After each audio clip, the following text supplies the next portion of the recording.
fast motion used. You know, to avoid lawsuits from people who can't transform that fast. Like me. Okay, people, welcome back to another Fwoosh Weekly. As always, I'm Robo, and it's getting crazier out there. It's the run-up to Toy Fair. It's less than a month now, just barely. There's leaks, there's lists, there's store listings, there's all kinds of stuff flying around. It's hard to keep up, along with companies still sending out solicitations, actual promo images, just... I talk about this every week, just like this. We're gonna kind of skim on leak stuff, like Spawn maybe coming to the McFarlane Toys Fortnite line. Lando is listed to be a release in Hasbro Star Wars Black Series Empire Strikes Back 40th Anniversary line. Hell, as I'm recording this, Troy, we all know Troy up in Canada, always sends me some EB Games information. He says EB Games has a Venom Build-A-Figure pre-orderable for $39.99 release date end of February. I think I saw this from an Australian poster on Facebook, but two sources mean it's gotta be viable, right? A Build-A-Figure packed by itself? Who knows? But let's talk about stuff we can pre-order right now. Like the Transformers War for Cybertron Earthrise wave creeps closer and closer every day. That means more promotional images, and like you saw at the first of this, videos, and I can't help getting excited. I hadn't cared about Transformers toys since the 80s, until last Toy Fair when Hasbro slipped the Siege Optimus Prime into my goodie bag at their presentation. I pulled that out and I was like, well, down that rabbit hole I went. And while I dig everything I've gotten in Siege, I mostly try to stick with characters that I remember. It almost seems like Earthrise is taking a couple of those characters and improving them. Like Optimus. I mean, the first release was cool, but this one's even cooler. Are we being guinea pigged here? In the video, the whole rig, the truck with the trailer, seems a little bit stubbier, a little bit shorter than I thought it would be, but at the same time, old Uncle Robo don't care about alt modes. He wants the robots. Hoist is looking good in his greens and his oranges, and honestly, it's just a good looking robot, head to toe, especially head, but look at those ankle rockers. Wheeljack looks prepared to build some Dinobots.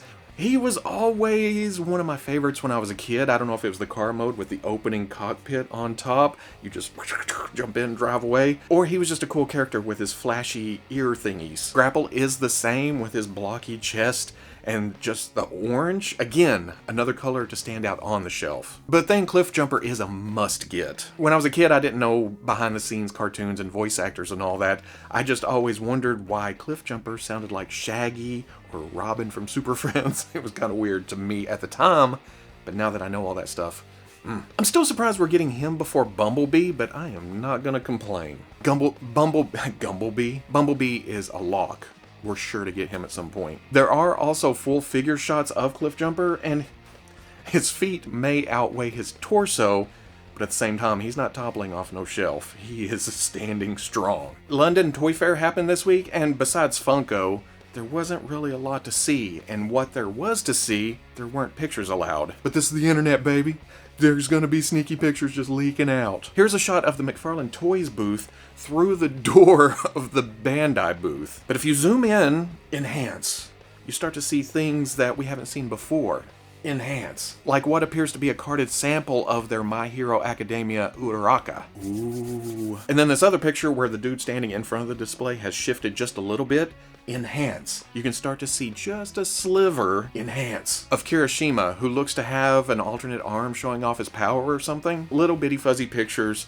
It's just a teaser for what we're going to see at Toy Fair. Soap Studios seems to be working fast and furious on their Dark Knight trilogy line, this week debuting their Catwoman. It's almost like this property is just being passed around all the import companies. First it was Bandai, then Medicom went above and beyond with this license, and now it's Soap Studios' turn. Selena looks fairly nice. The texture on the suit came across way better than I thought it would in soft goods, but it almost seems like her hands and feet are slightly large. I don't know if that's to counteract the soft goods on top of the body or something. I do dig the lightness though, and she has swappable goggles pieces to have it up like a Catwoman of some kind. Heels though, ooh, $82 should come out June of 2020. One thing we don't see a lot of companies do is keep us updated on the progress. Don't get me wrong, Hasbro likes to hit us with tons of promotional images, but not a lot of behind-the-scenes stuff. At least not like Yamaguchi does, the artist behind Kyoto's amazing Yamaguchi line. On his Twitter, he is constantly posting pictures of the prototype, the unpainted test shot, the painted factory piece, and then finally we get package shots, which is what we got last week with their upcoming amazing Yamaguchi War Machine. Looking at the package, it's your standard Kyoto, just take everything we can grab of War Machine and throw it at a box. I reviewed the Harley Quinn on Fwoosh Plus this week, and I was kind of sad to see that they had taken away the quotes on the back. I'm happy to see they're back on War Machine. Freeze! And as good as their Iron Man is, I already have space set aside for War Machine. This figure should kick ass. And this releases in February, right around the corner. After the sheer bloodbath that was Mezco's 1/12 Collective 1989 Keaton Batman last week, I was super happy to see that this week's Conan the Barbarian is a general release. Because I was occupied at the time it went up, I walked in an hour or two later and was just like, click.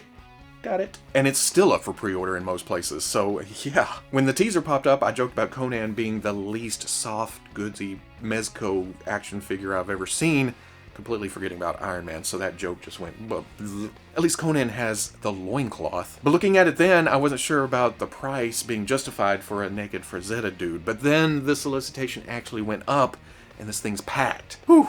You don't want to run into this Conan in a bad mood. Broadsword and scimitar, both with sheaths, a battle axe, a shield, necklace, dagger with sheath, crossbody axe harness, belt with carabiner hooks to hang those sheaths from, swappable long and short loincloths depending on the occasion. He's got his work week loincloth and his Sunday go to meeting loincloth. A cape and 2 head sculpts that just ooze Conan. One that's going to beat your ass, and another that's going to beat you and your family's ass. The only real gripe, if I had to actually nitpick this thing, are the elbows. They just kind of stand out. And I'm not even talking about the range, it's just the shape and how it's integrated into the arm itself. But at the same time, on the shelf, with this many weapons, he's going to be posed or coming around. What it boils down to is I will finally have a Conan that matches my mental image of Conan standing on my shelf. It'll run you $90 and it should release sometime this fall. Now, bring on Conqueror and Death Dealer and Dark Wolf and Jazwares continues their guerrilla warfare tactics with yet another Fortnite Legendary Series release that just pops up and you get it. No promos, no announcements, nothing. Just a big ol' hey, toy. Get it! Amazon posted the 6-inch max level Ragnarok this week, and here it is. Learned about it at the first of the week, in my hand by the end of the week. That's crazy. That's some 80s shit right there. Just, you know, you go to the store, you don't know what you're gonna find. I want that, that, and that, because I've never seen it before. Go home, you have new toys. This is kind of a deluxe release like Omega, who came in purple and orange, where it's a base figure, and then it's got some armor parts that you plug into holes on the body. You got some swappable face plates, alternate hands, weapon, cape. I like how they've done the glowy effect. It's just a bit ethereal. And then the translucent blue for the beard from under the mask. Beautiful. All for $30. Release date.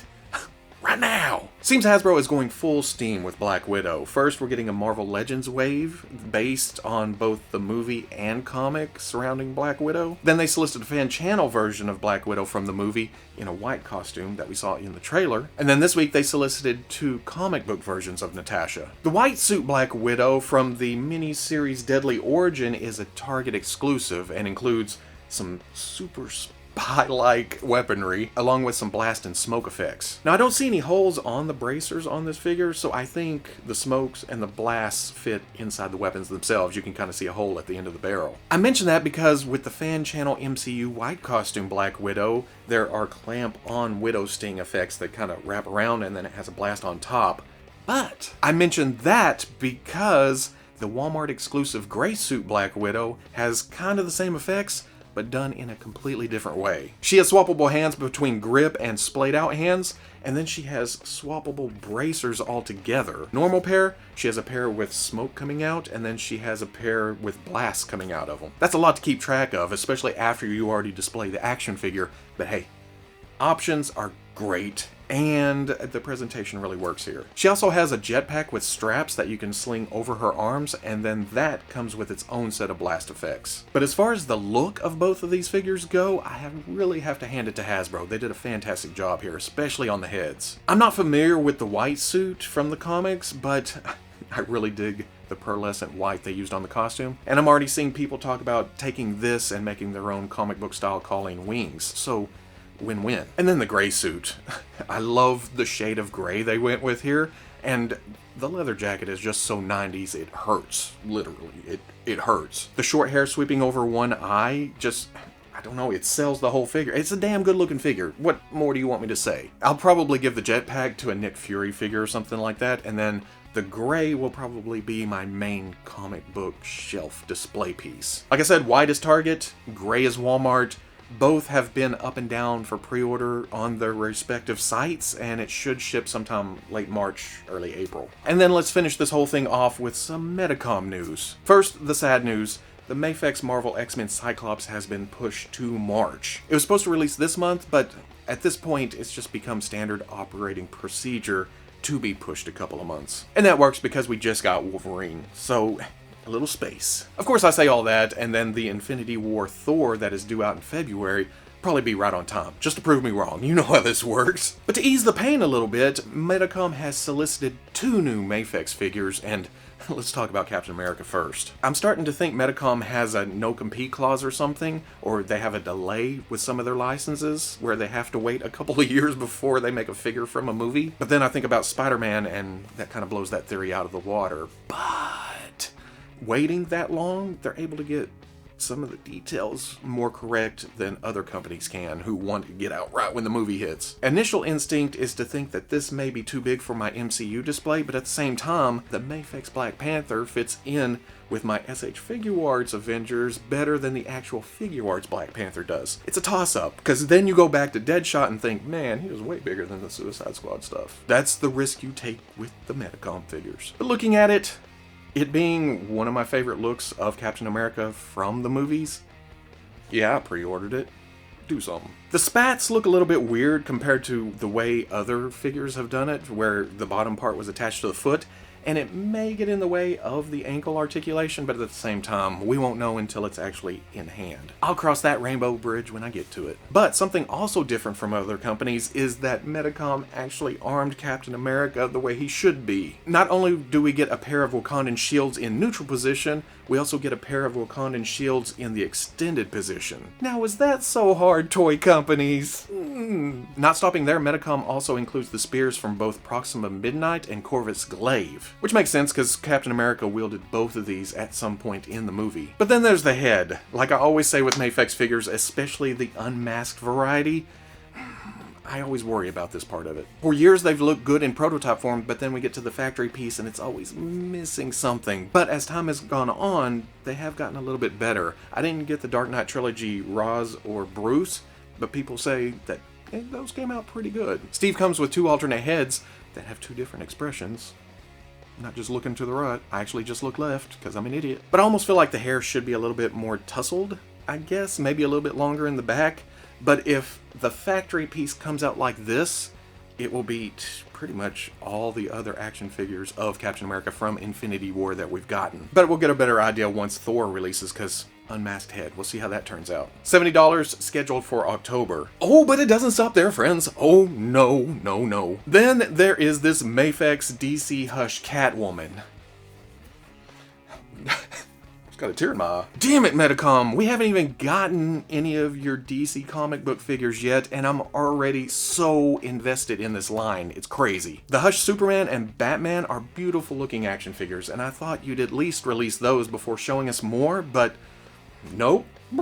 Full steam ahead. Like those other 2, Selena looks like she stepped right off the comic page. You take Jim Lee's head, you open it up, you look around, you shake it up a little bit, you pull it out, and this is what you get in action figure form. All 3 heads scream Catwoman, although I would have liked to have seen one with the full hood down, her hair sticking out. But at the same time, different expressions, different looks. Man, I forgive you, Medicom. The glossy black does make the joints stand out just a little bit, but definitely not a deal breaker for me here. She comes with several sets of hands and a whip, And it took me a minute to realize this, even after reading the description, but she has alternate lowered torso pieces. When she's not using her whip, it's wrapped around her waist as kind of a belt, but when she's using her whip, that would be gone. So Medicom said, hey, we'll just give you 2 different torsos. One has the whip wrapped around like a belt, the other has that part gone and a magical floating belt buckle. This is not the first time we've seen this in the MAFEX line. We had some Jokers that you pull the arms, swap it out for the jacketless look. And then with the Star Wars Shore Trooper and I think the Death Trooper, they had interchangeable upper torsos. I didn't have a problem with any of those.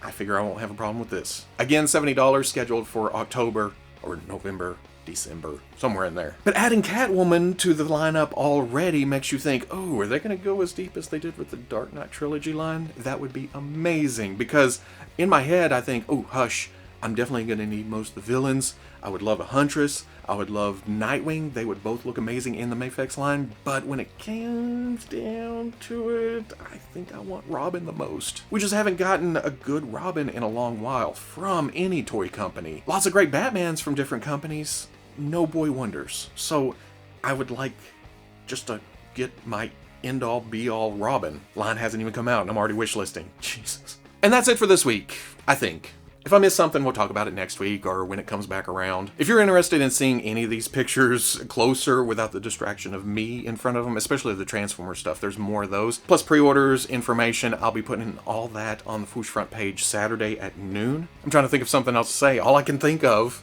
all that's on all our collective minds, Toy Fair is coming.